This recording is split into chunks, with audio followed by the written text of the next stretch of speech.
looking? Can you guys see it? Perfect. Cool. Well, welcome everybody. Hey, Laura.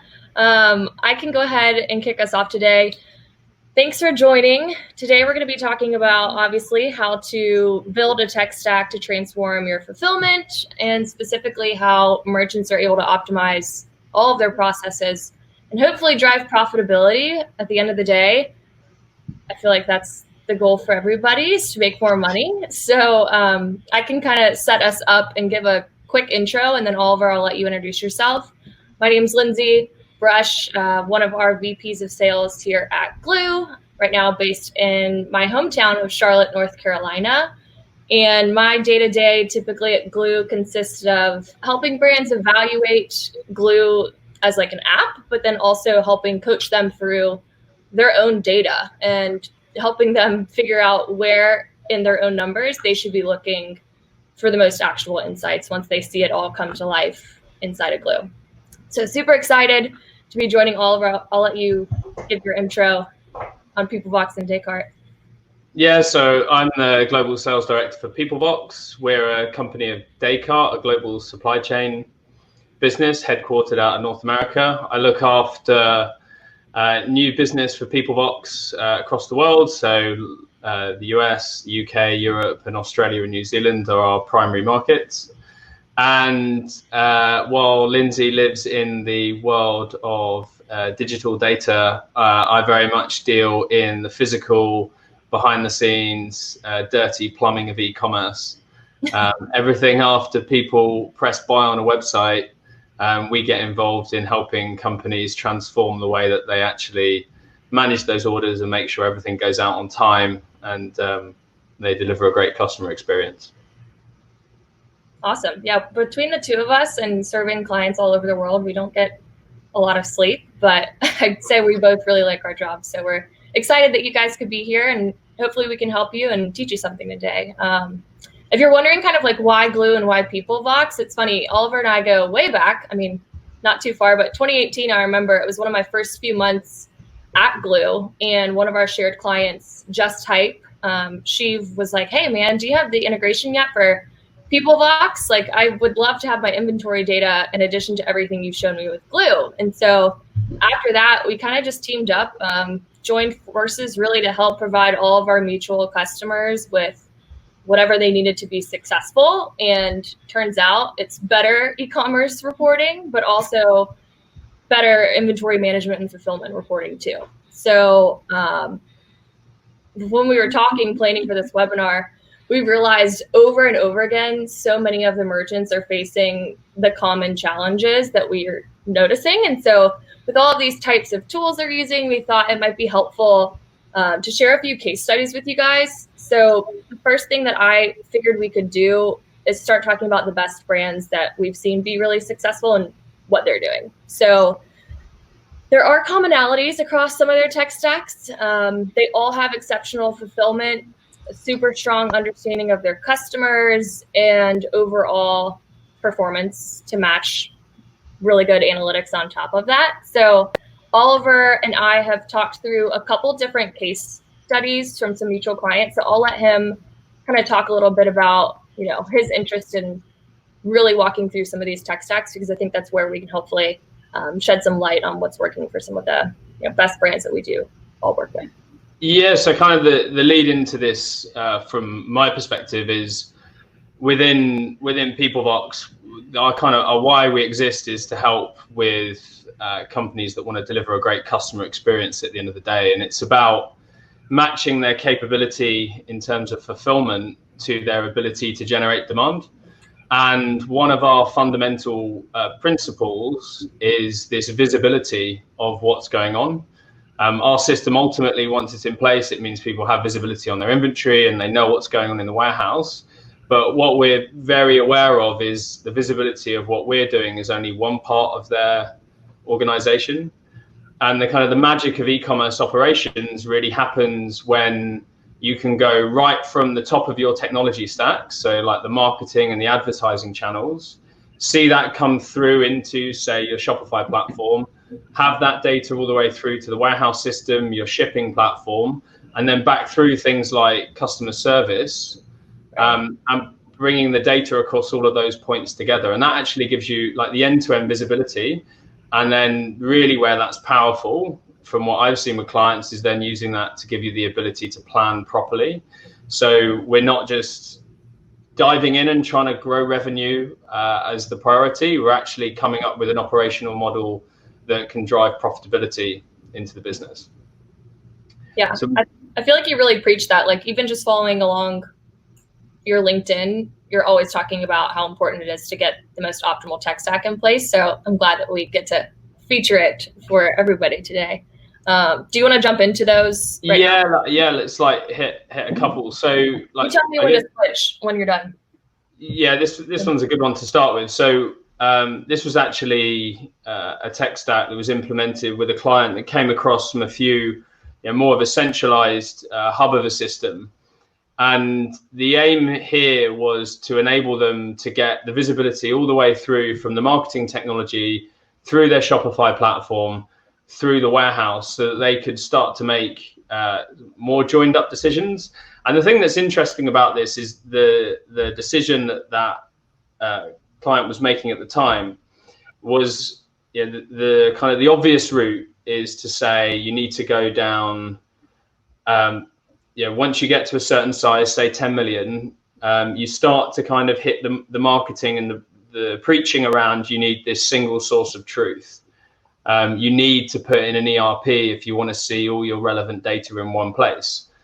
And what we're finding bit by bit is that, and it's been proven over the last 2-3 years, is that the distributed technology stack has really started to come of age.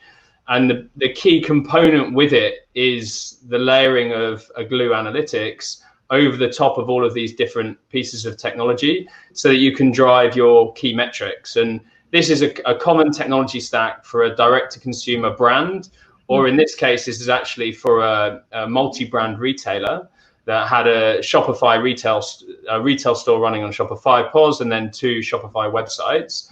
And this for them enabled them to remove a lot of other systems and things that they were driving their data out of. So it's a very simple tech stack to start with. If we go on to the next one, Lindsay. This one starts to make things a little bit more interesting. So again, thinking not just about like the marketing automation, you've got the advertising data like Instagram, Facebook, Google Analytics. And I brought an inventory planner there as well, just to kind of give an idea that you don't need just that one system that's doing everything in terms of your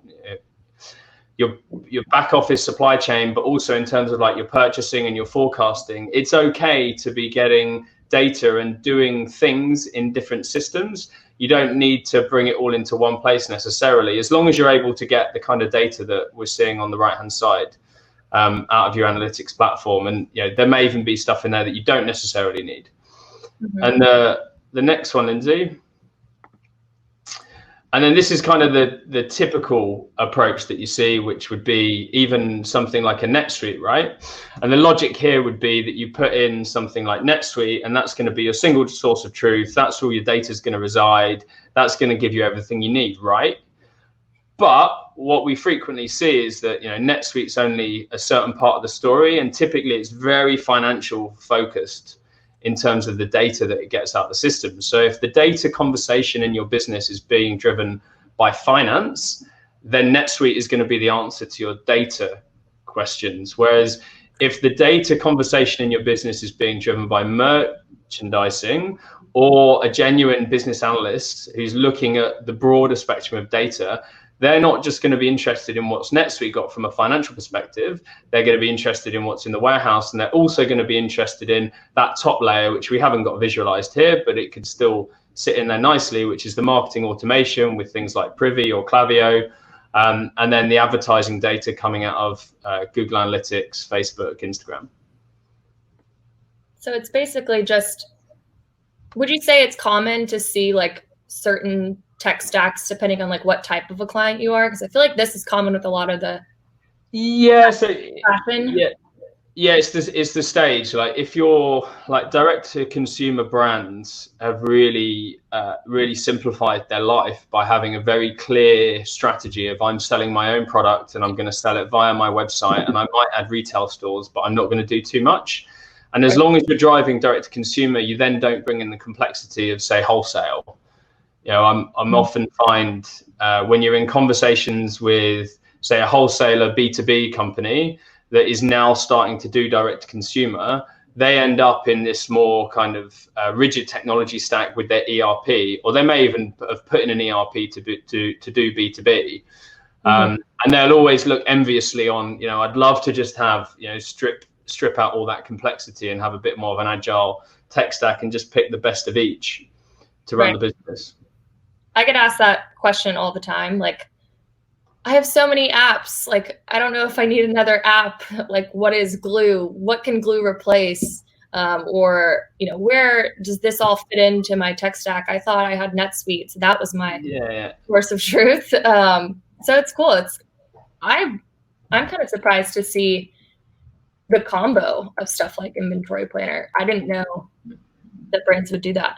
Well, yes, I guess there's two bits to it. The first is, do you really need an ERP, and at what stage? And there's people like, there's a really solid accountant based in Australia called Jason Andrew, and he talks about this a lot. From an accounting perspective of what do you actually need to scale, and he's got some really good examples from companies that have gone to 100 million without an ERP. Gymshark being one of them, for example. And so you don't need an ERP to scale, but you do need access to your data. And then I guess the second part that would come with this is you naturally think, I don't want any more apps. But I think where the app fatigue comes in is, and I've marketing and front end stuff in general through Shopify, there's a lot of apps out there. Shopify is very app heavy, and it can create this kind of fatigue. They're the kind of apps that you just sort of sign up to. Marketing persuades you to spend $100 a month on it. You look back 6 months and realize no one's done anything with it, right? That's kind of where the fear and the fatigue comes in around apps. Whereas I would see what Glew does and what Peoplevox does is we're really looking to do a transformation project. It's a solution versus a tool. And that's where, at a certain stage, and definitely that like 5 to 10 million is where you want to think about it. Definitely at 10 million, you need to be putting solutions in place rather than just picking up plug and play tools. You've got that element of, off the shelf capability because they're specialized towards you. Like Glew is an e-commerce specific analytics platform. Peoplevox is an e-commerce specific WMS. Then you kind of layer on top of that, there's other stuff, right, that you're going to need, and maybe more like that best practice and the know-how to get you from the 10 million to the 50 million. And again, that's like the service element that comes with the solution versus, buying something and never talking to anybody. Yeah, it's cool too, because like we've scaled so much with our offerings of Glew.io. Traditionally, that's what we're, I'd say famous for, is what everybody plugs in a trial and kicks it off and it's instant. But, Glew Plus comes in where we have clients that are after more advanced request, and so people that want to have access to everything in one spot, that's what Glew does entirely. So like when you think about, I can switch to this one, this page is on our website.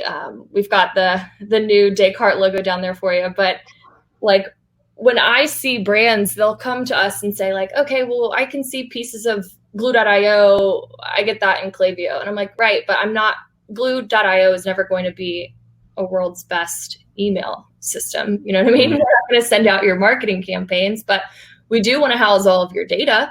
So when you think about Glew as a whole, Glew.io, Glew Plus, whichever, and just true BI in general, we're a single place to connect, analyze, and visualize all of your data from across your entire business. And once people realize, oh, that's what it means to have one single source of truth, it's like a light bulb. You can see it go off in their head. They're like, oh, great, because I really don't like the clunkiness of the reports I get out of my ERP. So if you can give it to me in an easier format with the combination of data, like I'm sold. So when I typically walk people through Glew, like each element of the tech stack, as you mentioned, Oliver, it serves a purpose. So I always coach brands, like, don't rely on the operational tool for your analytics and reporting.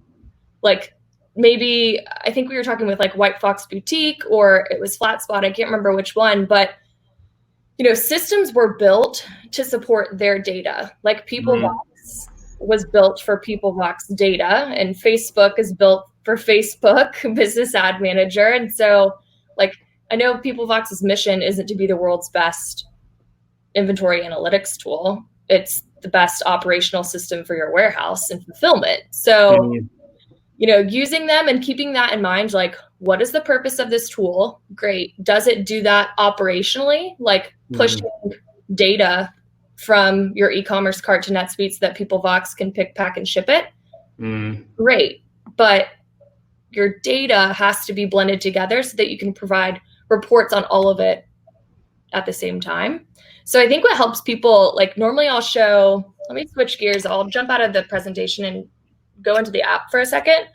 Like, having this page in our store settings where you log in and connect everything, it does make it instant. So I think what's cool, like, I've worked with brands that have already used Peoplevox. We've worked together on brands that were starting Glew as they made the switch to Peoplevox.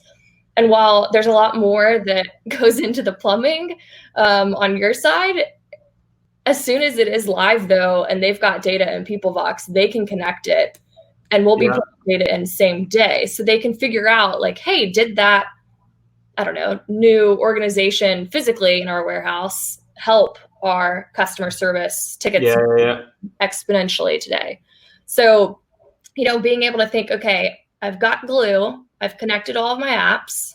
There are a lot of apps. I think we've got like close to 80 now, and there's like 10 new ones coming out, I feel like, at the end of the month. So the team's been busy, but once they log in and see this, it's pretty cool because you can start with something super high level, like, great, this is my lifetime value and all of the customer segmentation, the things that you have here on the right-hand side. And we'll be following up, I meant to say this at the beginning, with a full recording and these slides. So don't feel like you have to take screenshots or anything. We'll get them over to you.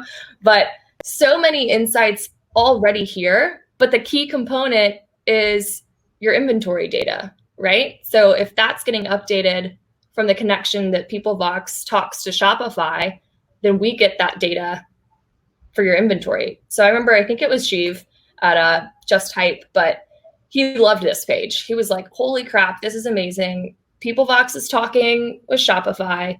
Glew's got all of my data. I can come in here and quickly rank things by like sell-through rate, inventory velocity, depletion dates, predictive out of stock dates, and set up some filters for, like, maybe it's depletion days less than or equal to 30. Maybe some brands might have longer lead times, but then you say these are like low in stock.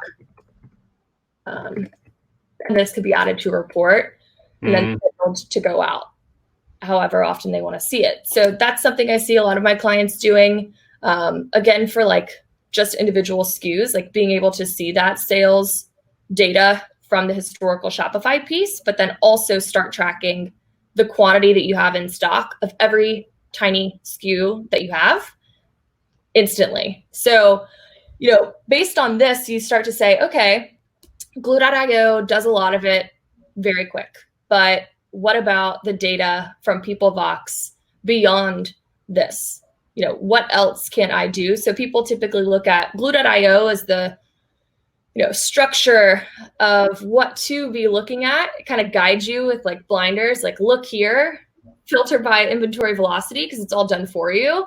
But there might be things that you want to see differently. Like Flatspot's got some really cool reports. I can show you some examples in just a second, but it comes from having your data connected into here, loaded into that Glew intelligent warehouse, this slide here. And then because we've got our integration with Peoplevox, here's all of the data that you have access to. So for any of the integrations that we have at Glew, for those that aren't a current customer, we have tons of data dictionaries for all of those systems. So like NetSuite, if you're curious, it's quite long. Google Ads is like 10 pages. If you want to give it a look, there's quite a bit there. But hovering here, like carrier data, specifically looking at, I think, the locations of warehouses has come up a lot. Different supplier data, if there's any custom attributes. I had one, who was it? I think we were talking about maybe Pink Boutique, but like being able to track in the warehouse certain types of customers placing orders instantly. Maybe you'd say like, okay, show me all of the customers that have placed an order, their first order this month in July, but have already accumulated over £100 or $500 in revenue. And you're like, they're standing out as a potential high VIP potential customer. We don't know yet, but let's make sure that that order that we're about to ship out gets like an awesome hot pink shiny package instead of our lower cost shipping options, or having a handwritten note from the CEO that says like, hey, thanks so much for your order, we're glad to have you on board, whatever. Get creative with your marketing.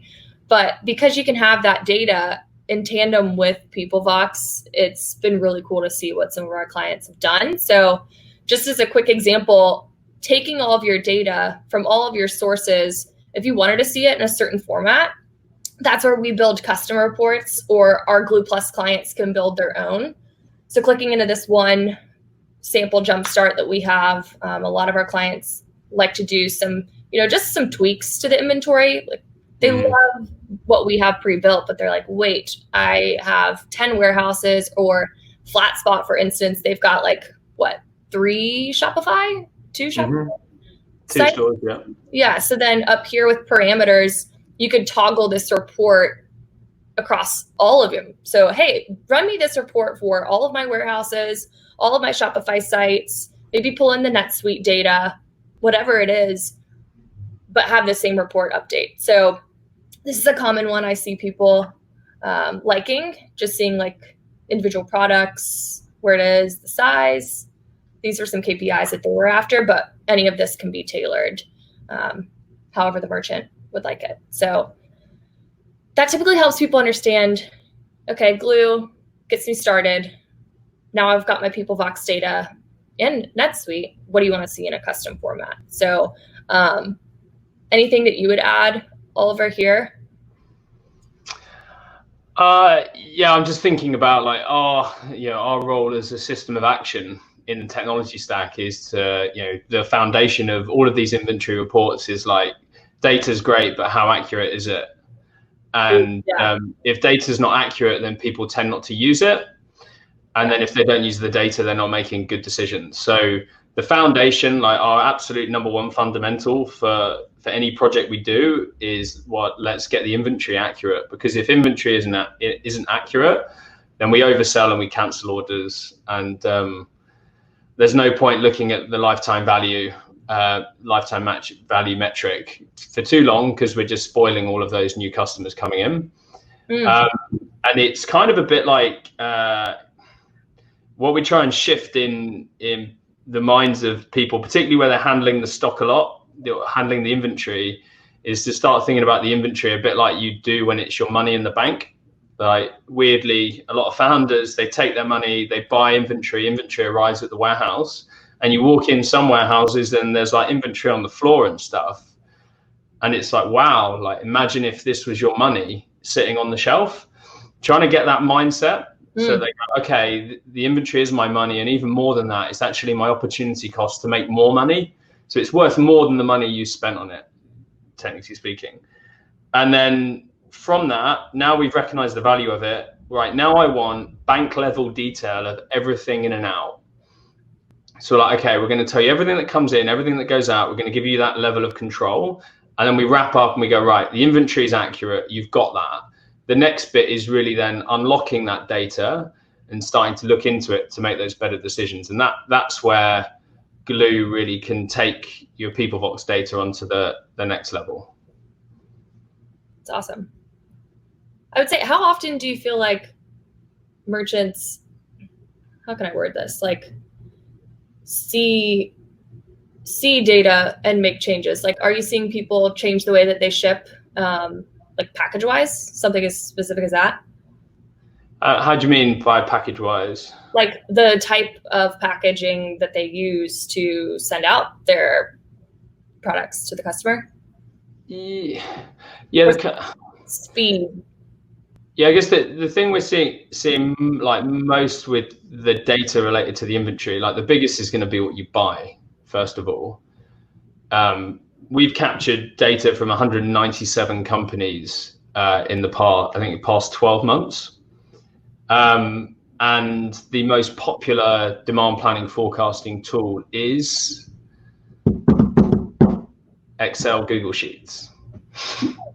So that's what people are using to buy in e-commerce. If that's the majority, that's what people are using. So what's actually driving the creation of those spreadsheets at the end of the day? It's going to be their data in some formats. That's quite scary in itself, but that's kind of the nature of things. And I think particularly where I remember seeing some of our biggest clients have real challenges, particularly someone like Surf Dome, they fully overcame this challenge. But there was a point when Justin Stone, the founder, he was involved in doing a lot of the buying, and he was managing the spreadsheets and doing that. And I think a lot of founders can relate to that they're the buyers and they know what to buy and they're kind of in control of it all. And a lot of that's being driven by spreadsheets. And then you come to the point of, right, I want to bring in more of a purchasing and merchandising team. And the first thing they're going to ask is like, where's the data? What am I using to make my decisions? Yeah. And that's where we see that like kick to go, I need to go out and buy XYZ product because that's what they used when they're at that company doing 200 million. I need to put in SAP. God help them. So it's about call me in 2 years. Yeah, exactly. We'll all just disappear and come back when it goes well or badly. Let's see, to be known. So yeah, that's what's commonly happening. It's like you need to take the data to give people access so they can actually get involved in your business, rather than just relying on another system of action to come in so that they can, or like use a system that they know. And the other thing that this gives is like that ability to like check things out and switch products over. A lot of these like arrows you've got going into the Glew Intelligent Warehouse, they can be switched out. Peoplevox is another one of those systems that can be switched out from these technology stacks, and that puts you in a position where you're not held by the short and curlies by anybody. Because every bit in your technology stack to a certain extent can be replaced, and that gives you an ability to stay a bit more nimble perhaps, and particularly in e-commerce where like one of the measures of your a solution you choose is going to be the level of innovation and how they're moving the product forward. Is it still the right thing? You're always going to be reviewing that. With a distributed tech stack with Glew sitting over the top, you have got the ability to switch stuff out, which if you're the person driving that program change, it helps you sleep a little bit better at night to know that if one of the suppliers really pisses you off, you can actually make a change. You don't have to change everything. For sure. And from a data side, I see that all the time with like new tools that people use. 2 years ago, I feel like Smile.io is buzzing everywhere, and then now it's gorgeous, and customers are pushing us as a company to have better data sources so that their reporting matches their amazing tech stack that they've come up with. So like, Snapchat, now we're working on TikTok. Didn't know we'd need that integration here, but here we are. So this has all been awesome. I think Abby was going to ask us a couple questions. I can switch over to go through these if you're cool, Oliver, and we can just kind of go back and forth what we think.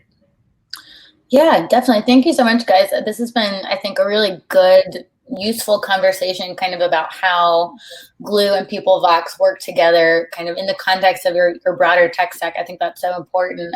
But I'd love to kind of, and we've gotten into this a little bit, but get more granular and actually look at some of the data you can report on in Glew from Peoplevox and discuss some of the actionable insights you can get for your inventory and fulfillment. So let's start with just like the basic KPIs. Like what is some of the data that's available either in Glew for custom, in Glew.io natively, or for custom reporting, and what are your options kind of for accessing that data, and what should you be managing?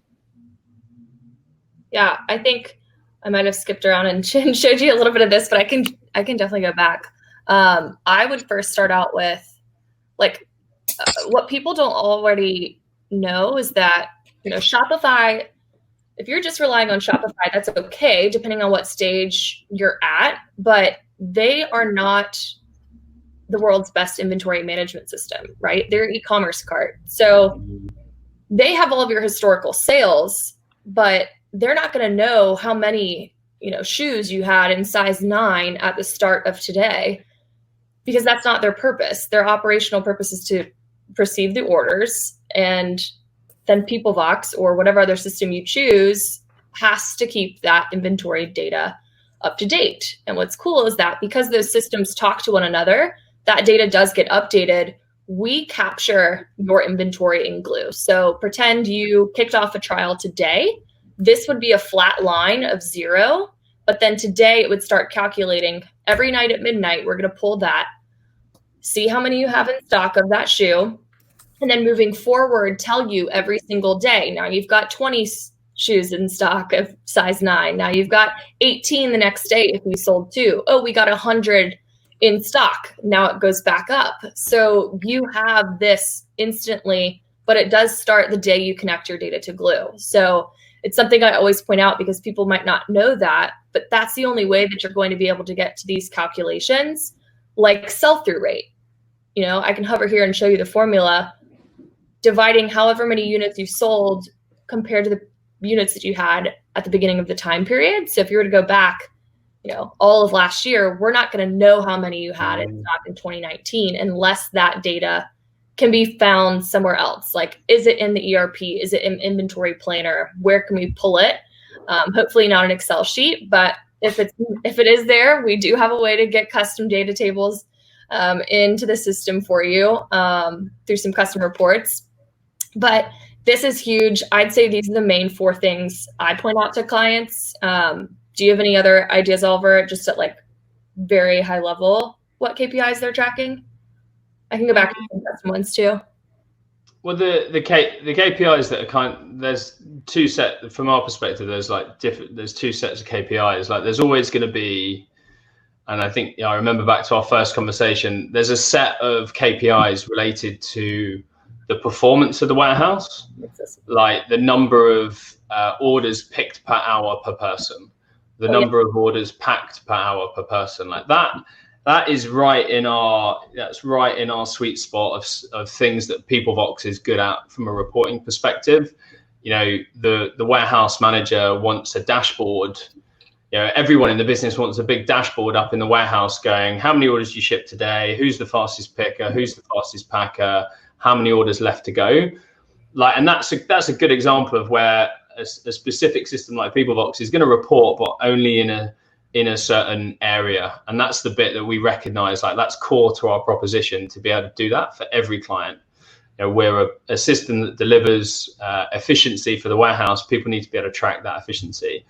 The next bit, where we kind of looking at the data more broadly, it's not just about thinking about Peoplevox as something that makes the warehouse more efficient. It's trying to join the dots across all the different functions. So like an example of this, just to kind of play out, would be, I don't know whether this is on one of our slides coming up, around like how to manage like a discounting or a sales period, and how you could potentially use the combination of Peoplevox and Glew for that. Yeah.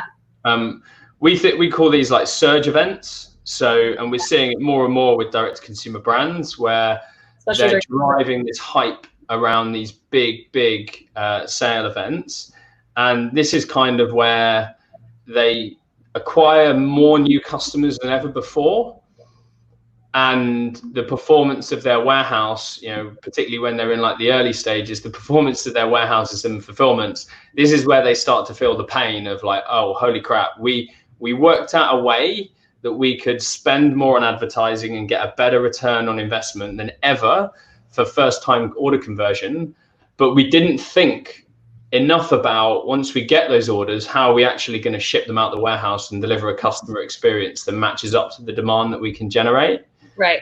And this is where like the kind of more mark of a mature business is to start looking at, right, let's look at our Black Friday period and go, right, what revenue do we think we can generate? Here's like 4 models for it. if we generate that revenue and we make free shipping on everything, let's say, that's going to increase the percentage of orders that are going to have one item only in them, right? Because people aren't going to be driven to have to buy 2 items to hit the free shipping limit. Okay, so they're going to drive more single item orders. If we drive more single item orders, what items are we promoting the most that are likely to be just bought on their own? Because they're the biggest, the hottest selling items, like the standalone product. And then thinking the next stage is like, well, if we think we're going to sell X thousand of those, where are we actually going to put them in the warehouse? Yeah. For the Black Friday, Cyber Monday sale period. We've got one client, Misoma, who sell jewelry, and they'll actually think, year round, you've got this beautiful ability to choose like a necklace and a pendant and all these different combinations. But when they get to peak, they don't want people on the packing benches doing, the pendant and the necklace separately and like making stuff together. They're trying to get 20,000 orders out the door. So for them, it's about not just like positioning product. It's like they're actually, it's like the bundled products. They're actually taking them, pre-making them to get one step ahead in the fulfillment process. So that when they hit those sales periods, the customer experience is, on par, at least, with what they do the rest of the year. And there's, you've only got to go on YouTube and kind of look at some of the top brands. There's a lot of famous founders who have had to do apology videos. And while it's cool that you can create that amount of hype, at the end of the day, breaking shit means lost opportunity.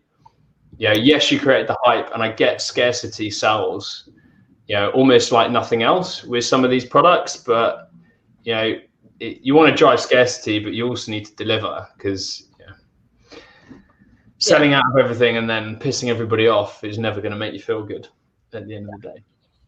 I was just showing the ad spend over time, because I was thinking, how cool would it be to see, like, if I'm a business owner, like a report that shows me I'm putting in all of this capital into increasing my ad spend, huge increase of my ad spend. Well, what does that look like? Then visualize your warehouse fulfillment, how many orders are coming in, how quickly are we getting them out? Is it correlated? Like, we're running a ton of Instagram campaigns, huge influx during COVID, mobile orders, like being able to analyze every decision that you're making to see, did it work? Should we change it up, or should we do what we're doing?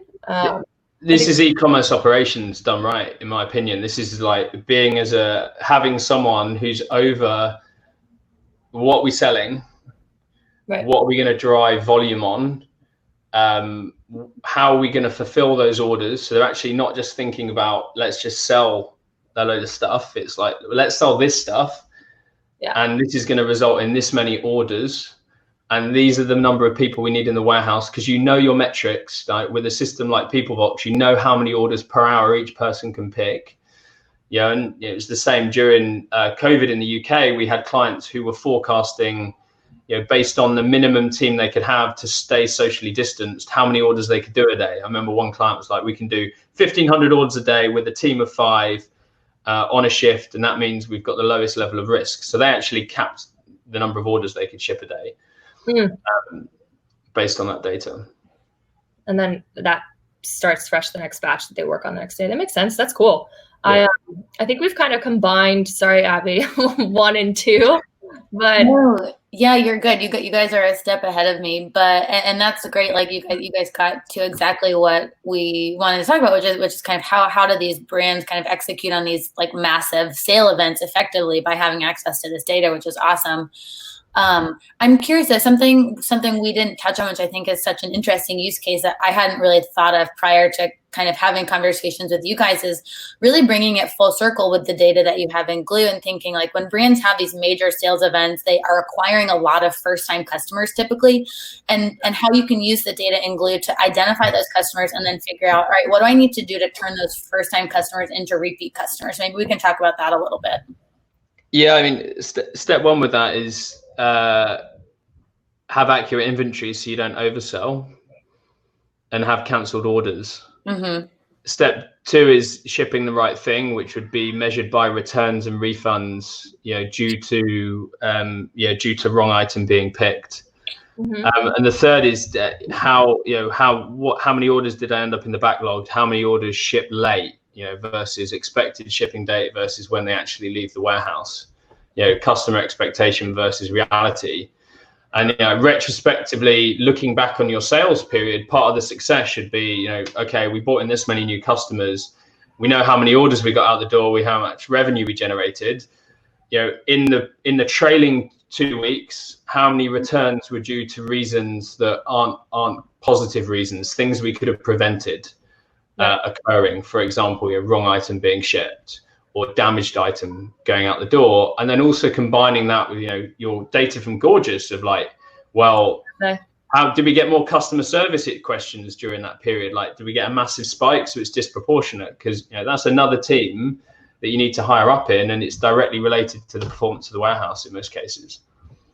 One thing I just thought of randomly, I'm staring at websites all day long. It's great. It's like a window shop for a living, but there's a big difference in the types of styles of sites. I see a lot of Shopify ones that go the super clean, not too much text, pretty straightforward. And then some Magento sites that definitely use the customization that's there and have a lot more text. But I think it also depends on what type of products you're selling.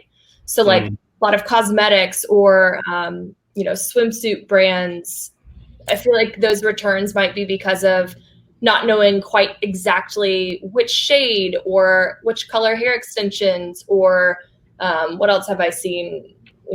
If I'm buying a bikini from a website for the very first time, I might not know how their sizing works for me. So being able to use that data and see, we've changed our site. I wonder if that increased Gorgeous tickets or not. Do we need to have more people in customer service, or are we able to get by with, using the apps essentially? But yeah, I don't know. Just thinking it's cool to hear what you come across, because I'm makes sense. And I never know what's going on. But there's a potential there as well to provide sizing advice over time. So I was looking at a really cool tool on a website at Asket, ASKET.com, I think they are. Cool. And they've got a size profiler, and the data's based on customers who bought the product, and then the return rate and the feedback that they've had on on people who thought they were a medium, how many of them thought they were a medium. And they've now built just a simple type form that kind of takes you through that journey of buying what size might you be. And then it actually uses the data from the existing customer base and their experience and their feedback to, at the end, tell you the probability, based on your answer to the question, the probability they're recommending the correct size to you. That's cool.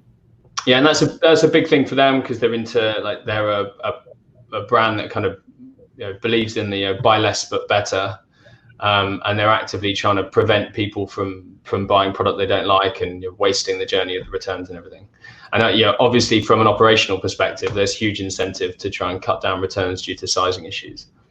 I've had a ton of people to talk about yes, we normally see discounts in the holiday season, but now COVID is just kind of like a free-for-all where people are trying different strategies to see what works. And so maybe brands that traditionally don't ever offer discounts, or they're more, average order value focused. So there's more that goes into the pre-purchase marketing, because maybe they're buying Creed cologne that costs them, $400. It's not like I buy that every week. And I maybe don't care how good I smell when I get up from my desk to go sit on my couch. But, there's all these different strategies that people have played around with. And I think seeing, a huge influx of those discount shoppers has been tough for brands. So you don't want to devalue your brand overall. So something that we, constantly preach here at Glew is watching out for your percentages. And because it is so easy, it's done for you in Glew. This is our demo account, so it kind of drops off here. But seeing 24% of my revenue in 2019 came from 28% of my customer base, only 2,000 people. Maybe this is a lot. Wow, we've got 60,000 value shoppers. These are people that only buy with a discount code. They love a good bargain. But maybe we have some stock that we're sitting on, we can't get rid of. The CEO, just every time he walks into the warehouse, he's like, oh, look at all of that money of mine going to waste. So something we recommend is pushing through the automations that we have with the ESPs, like getting your data from your value shoppers, they love a discount code. Instead of blasting your whole customer base about it or sending out a ton of paid Instagram ads, just market those SKUs that you're really trying to get moving to these people at a discount. But it's not, how would I say this? It's not like diluting your whole customer base with the fact that flash sale, save now. Yeah. COVID's happening. Everybody run, please buy from me. It's a little more tailored. And I think it's helped some of the clients that I've worked with focus in there. But the last one, we might have touched a little bit, but Abby, I feel like we could still talk on 3 and then see if anybody has questions in the chat.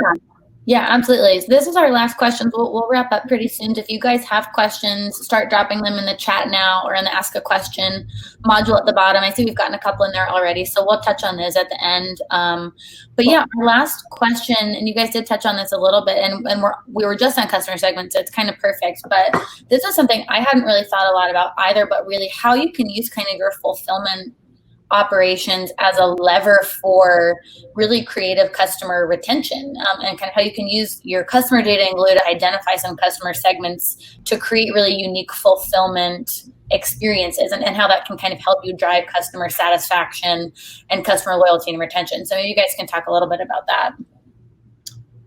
Yeah, I'd say normally I focus on like the VIPs, or we've got Oliver, I don't know if you know this, but in Glew, we calculate lapse point based on the average distance of days between your customers' orders. So, if Oliver buys a pair of shoes every 20 days and I buy a pair of shoes typically every 40 days, Oliver and I's average lapse point would be 30. But you're doing this for thousands of customers, and Glew does that automatically. So you don't have to think about what your lapse point is. We'll tell you when your data's in Glew, but you can also make adjustments to it. So trying to think of some custom ones that I've done, especially to help retain your best customers. Like you might have a ton of COVID people who've come in that might buy a sweatshirt from your site one time and never buy from you again, which is sad, but it's reality. Not everybody comes back. So instead of focusing on this huge bucket, I'd say, look at the lost customers, yes, but only the ones that are worth your time trying to retarget with Criteo, or trying to send back some sort of special "we miss you, we want you back" campaign in Klaviyo. Just a quick one I could show you here. This is my favorite. If you are a client of mine, I know I have built this for you. I will drive up the AOV of the customers. So show me my best, highest average order value customers. Maybe we'll just say it's twice normal. If my AOV is 50, let's call it 100. And say status is lost. Because our thought process here is like, hey, they typically spend more than the average Joe. Or I forget what you called it the other day, but here's my high AOV, but lost customer base. Syncing this with your email system is huge. Typically spend more, haven't bought in a while, definitely worth retaining them compared to just staring at the scary lost bucket of all of those customers who haven't purchased in X number of days.